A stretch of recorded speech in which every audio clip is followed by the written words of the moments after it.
It's impossible for those who have not experienced narcissistic abuse to comprehend the profundity of the grief that you experience as a result of escaping the trauma bond, as a result of coming to terms with everything that you went through and coming to terms with reality.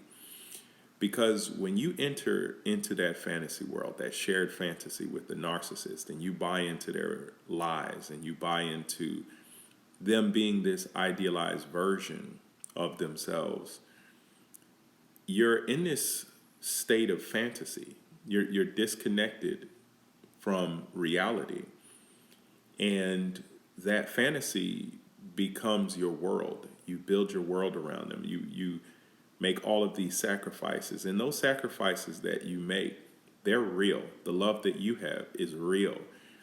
And you want to hold on to that. And you fight all throughout the relationship to hold on to that. And the only thing it costs is your identity and your reality. And so there's this inner conflict, there's this inner turmoil as you experience this cognitive dissonance, which is the emotional discomfort that comes as a result of holding two conflicting narratives in your mind at the same time.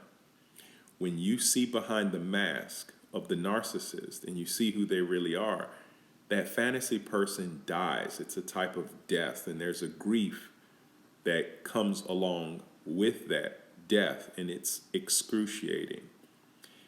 And you realize that you can alleviate the pain of that grief, and you can do that by resurrecting that person you believed the narcissist to be, that fantasy person, that idealized version of them.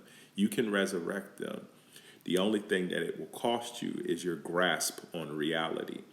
And so there's this constant allure where you feel drawn to deny reality, almost like putting your head in the sand, just kind of ignoring and pretending not to know what you know about this person in order to hold on to a hope that's not real.